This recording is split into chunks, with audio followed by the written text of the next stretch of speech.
C'est vraiment malade. Lamine Yamal a encore pris la parole pour nourrir les médias comme d'habitude. Et autant vous dire qu'il en a lâché des bombes. Je tiens déjà à vous informer que notre cher Sergio Ramos se serait proposé à l'AC Milan en tant qu'agent libre. Arrivant en février 2025 à Montero, le club mexicain, il a décidé de ne pas prolonger son contrat qui se termine le 31 décembre. Il a donc fait une proposition à l'AC Milan. Reste à voir maintenant s'ils l'accepteront. Et je rappelle encore une fois que l'objectif de Sergio Ramos est de participer à la Coupe du Monde 2026. C'est d'ailleurs la raison pour laquelle il veut faire son retour en Europe pour être beaucoup plus en vue. Et pendant ce temps, la direction du Real Madrid ne semble pas encore comprendre le vrai problème du club. On vient d'apprendre que le Real Madrid est intéressé par Nathanael Brown, le latéral gauche de Francfort. Pour vous dire, le club a même déjà envoyé des scouts pour l'analyser. Et Francfort, quant à eux, demande 60 à 70 millions d'euros. Pas à nous. On s'est déjà fait avoir une fois avec Jovic, pas deux fois. À chaque fois qu'ils ont un petit joueur qui explose un peu, ça y est, ils gonflent les prix. Et je comprends même pas l'intérêt du Real Madrid envers le joueur. On vient juste d'acheter Carreras au poste d'ailier gauche. On a encore Mendy, il y a Franck Garcia qui est là. Pourquoi on part encore s'encombrer avec un autre joueur? Au lieu de chercher un vrai milieu espagnol qui va nous aider à garder le ballon au milieu, non, non, non. T'as un latéral, il veut la l'acheter. On termine avec notre cher Lamine Yamal, les amis, qui a fait une petite interview aujourd'hui. Et dans l'interview, le journaliste l'a demandé de se décrire en un mot en tant que footballeur. Et il a tout simplement répondu un mot pour me décrire en tant que footballeur.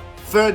Je ne joue pas pour battre tous les records et marquer 1 million de buts. Ça, je pense qu'on a tous compris. Je joue au football pour divertir. Pour que les gens qui viennent me voir voient un spectacle à travers le football. Pour que les enfants qui me regardent veulent me ressembler. Waouh. Comment vous voulez qu'on le déteste? C'est pas pour rien que c'est l'un des rares joueurs qui nous donne encore des frissons aujourd'hui. Malheureusement, des joueurs comme lui disparaissent de jour en jour. Donc, qu'on soit barcelonais ou madrilène, on est obligé de l'aimer.